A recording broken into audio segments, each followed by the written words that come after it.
ऐ मेरे भारत के 85 मूल निवासी मेरे बहुजन समाज के साथियों, एक गीत मूल निवासी म्यूजिक मंच जो आपका चैनल है, गीत सुनते रहिए और चैनल को सब्सक्राइब करते रहिए मित्रों, ताकि मेरी हर बात डायरेक्ट आप तक पहुंच सके। जो कमी हो उसे कमेंट करके बता दीजिएगा, लाइक भी कर दीजिएगा। आदरणीय हमारे मन्नू भैया की देखरेख में ये गीत हमारी जा रही है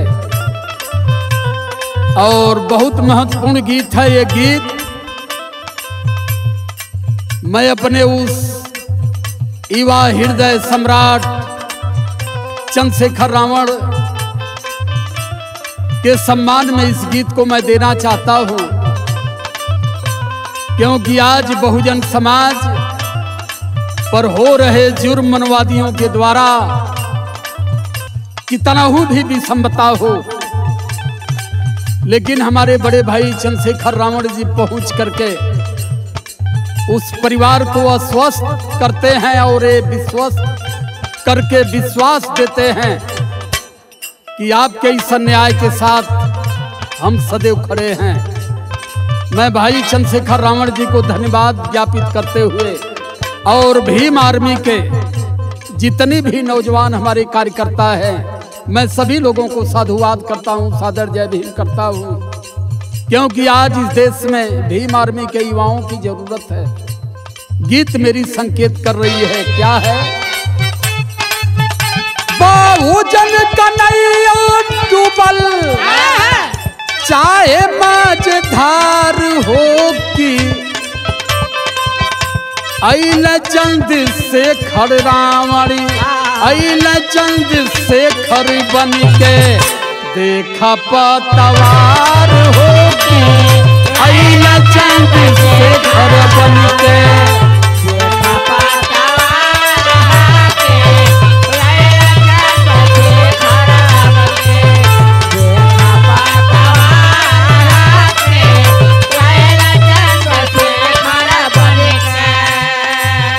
मैं भाई चंद्रशेखर रावण जी को धन्यवाद ज्ञापित करता हूं, सादर जय भीम करता हूं, आपके जज्बे को सलूट करता हूं। आप जैसा युवा इस बहुजन समाज के सम्मान, स्वाभिमान और दुख दर्द में रात दिन चलने का जो आप काम कर रहे हो, ये लाइन मेरी बता रही है।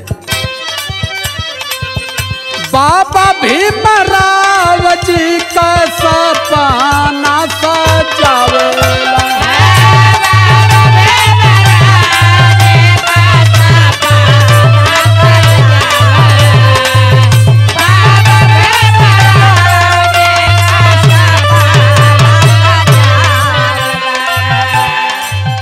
साहब कांशीराम जी का निशाना बढ़ावे,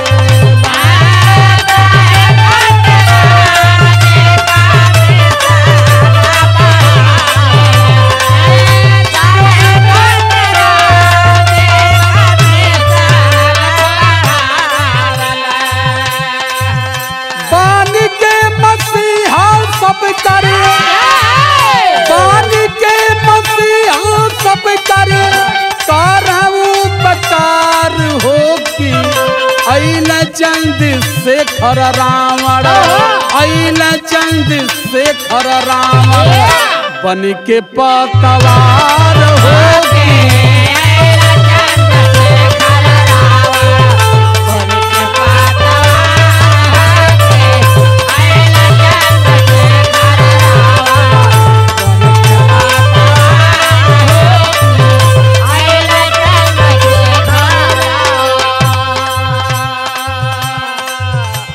पॉलिटिकल बात मैं नहीं कर रहा हूं, मैं केवल अपने बड़े भाई को धन्यवाद दे रहा हूं, सम्मान कर रहा हूं अपने गीत के माध्यम से, क्योंकि मेरे लिए सबसे बड़ा वो परमात्मा है जो पिछड़े समाज, SC ST OBC के दुख दर्द में शामिल होकर के उनके सम्मान और अधिकार की लड़ाई लड़ता हो। क्योंकि हमारे चंद्रशेखर भाई से मेरी जब व्यक्तिगत बात हुई तो उन्होंने मुझसे कहा उसी नगर में कि अध्यक्ष जी मैं केवल अपने समाज के लिए जी रहा हूं और मान्यवर कांसी राम साहब की जो लड़ाई थी 15 और 85 की, मैं उस लड़ाई को सार्थक करना चाहता हूं।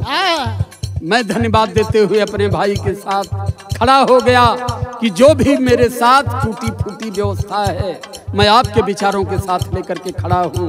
तो मैं भाई के सम्मान में इस गीत को गा रहा हूं। ये मेरी लाइन जा रही है। हाथरस के लोग कहें आसिया बहाई,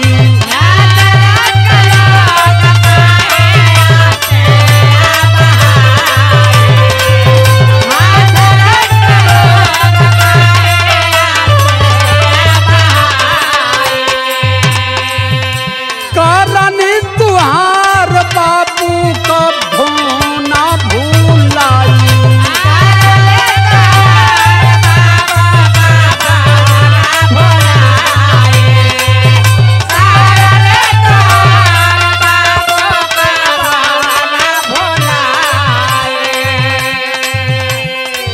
धन्यवाद की कड़ी में मैं कहना चाहूंगा अपने भाई श्री चंद्रशेखर रावण से, व्यस्त जीवन है आपका, लेकिन हाथरस के लोगों की जो मैं बात सुना हूं, इसके लिए मैं धन्यवाद ज्ञापित आपको करता हूं।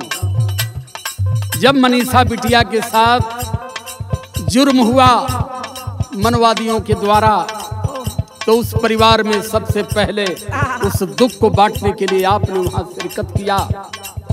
हाथरस का मामला हो या सहारनपुर का मामला हो या फरीदाबाद का मामला हो या आजमगढ़ के सत्यमेव जयते हमारे प्रधान का मामला हो, रात दिन चल करके हमारे समाज के लिए, पिछड़े शोषित पीड़ित दबे कुचले समाज के लिए जो आप लड़ाई लड़ रहे हो, उन्हें धन्यवाद ज्ञापित करते हुए बाबू मैं कहूंगा कि बाबा साहब और मान्यवर कांसी राम के सबसे बड़े आप अनुयायी हो, ये कहने में मुझे कोई गुरेज नहीं है। करनी तुहार बाबू का भोना भूलाई,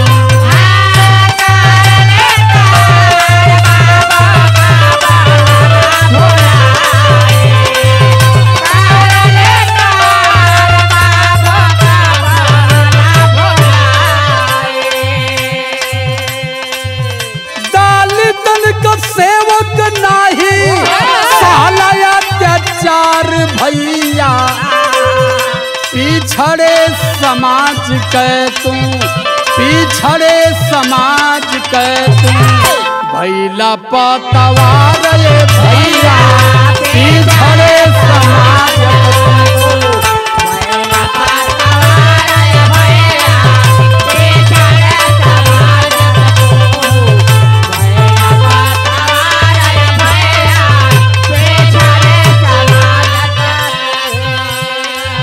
तीसरी पंख में अपने जनपद आजमगढ़ से, अपने गृह जनपद से आपको धन्यवाद देना चाहूंगा। आजमगढ़ के भैया प्रधानी जब मर रही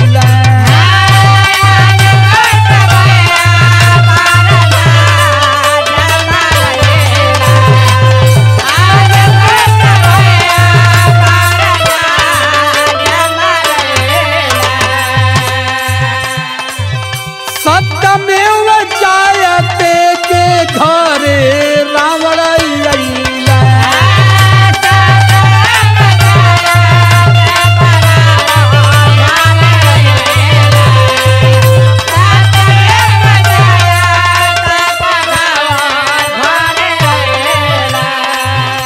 मेरे आजमगढ़ के प्रधान सत्यमेव जयते का की जब हत्या होती है, तमाम जिले में बड़े बड़े नेता हैं, किसी ने हिम्मत नहीं जुटा पाया इन मनवादियों के विरुद्ध पहल और पैरवी करने के लिए।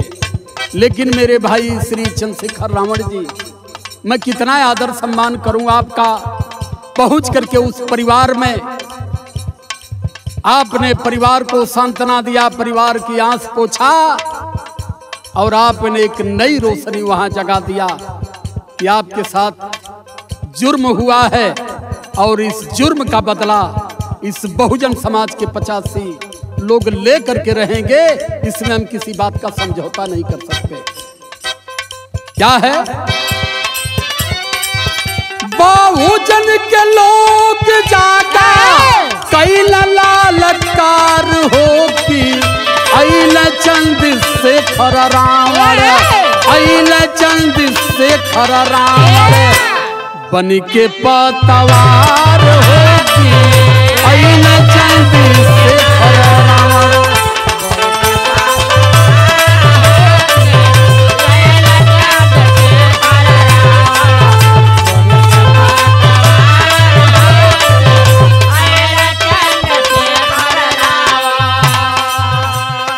चौथी लाइन में मैं पूछना चाहता हूं, पिछड़े समाज में SC ST OBC के जितने भी हमारे इंटरनेशनल लीडर हैं, उनसे मैं ये सवाल करना चाहता हूं।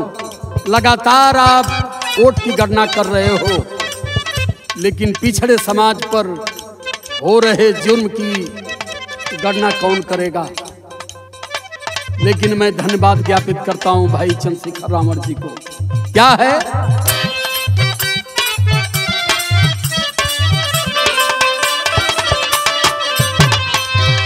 घटना सहारनपुर का कभो ना भूलाई,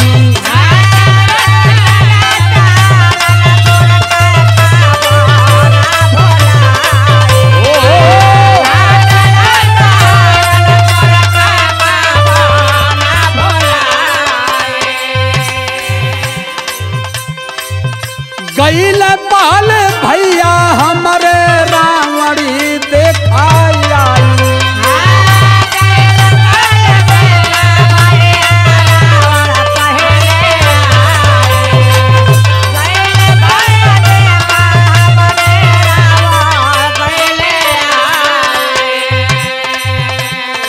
दाढ़ी वाले PM और गेरुआ वस्त्र धारण करने वाले मदारी उत्तर प्रदेश के CM, आप दोनों लोगों से मैं पूछना चाहता हूं, बताओ कौन सी व्यवस्था भारत में लाने का प्रयास कर रहे हो? सहारनपुर में एक दलित बेटा घोड़ी पर बैठ करके शादी में जा रहा था, खींच करके उसे पीटा गया मनवादियों के द्वारा। यहाँ सिर्फ घोड़ी पर बैठ करके ब्राह्मण और क्षत्रिय के बेटे ही शादी में जाते हैं। तुम शूद्र हो, अछूत हो, तेरी हिम्मत कैसे पड़ गई घोड़ी पर बैठने की? जवाब दो इसका मुझे। और जितना अंधभक्त हो, जितना अंधभक्त हैं मोदी और जोगी के, मैं आपसे भी पूछना चाहता हूं, हमारी सहनशीलता को हमारी कमजोरी समझने का प्रयास मत करो। हम दयावान हैं, अगर दयावान नहीं होते 3000 बरस पहले यहां से लब्धा से मार के भगा दिए होते। हमारी सहनशीलता को कमजोरी समझने का प्रयास मत करो। चंद्रशेखर भाई ने जिस क्रांति का आगाज किया है भारत पटल पर, रहन नहीं बदले तो तुम लोगों की नसीहत भी बदल जाएगी, इस बात को ध्यान में रख लेना। क्या है?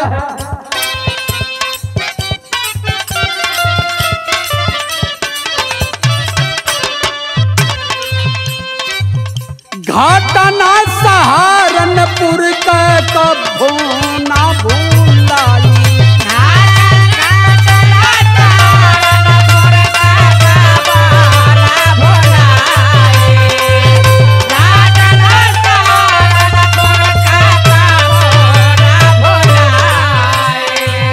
सबसे पहले चंद्रशेखर भैया दैला यारी, सबसे पहले चंद्रशेखर भैया दैला यारी, सबसे पहले चंद्रशेखर भैया दैला यारी। देशवा के लोग चाहे, देशवा के लोग चाहे तुम्हारी सरकार हो की अइल चंद्रशेखर रावण, अइल चंद्रशेखर रावण बन के पतवार होती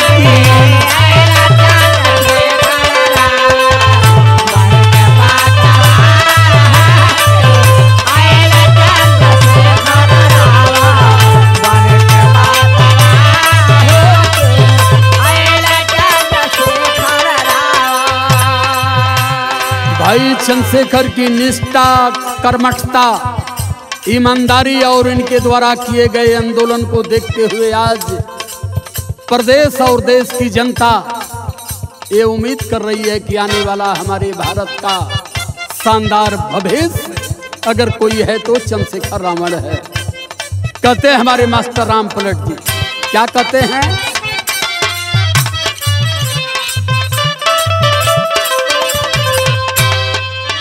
राम पलट है कि विचार करा भाई,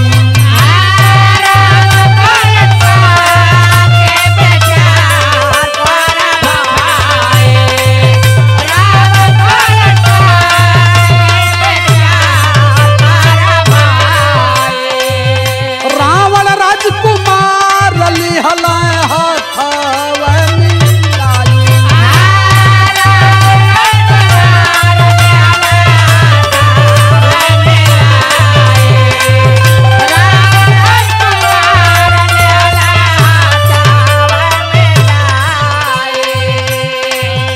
मैं जानता हूं कि अब दलितों पर जुर्म नहीं होगा।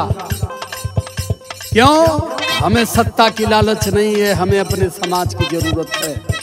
हम समाज के लिए लड़ रहे हैं, समाज के लिए मरेंगे। कहना है क्या है?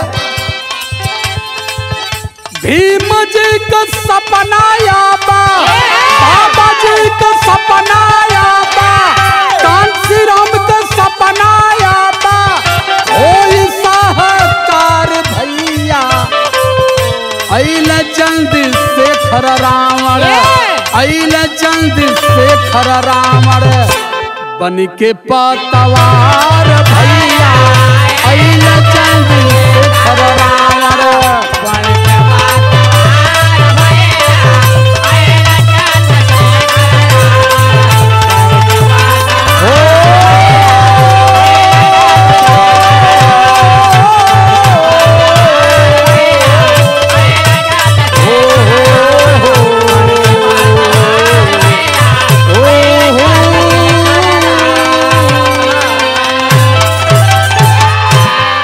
सादर जय भीम, नमो बुद्धाय।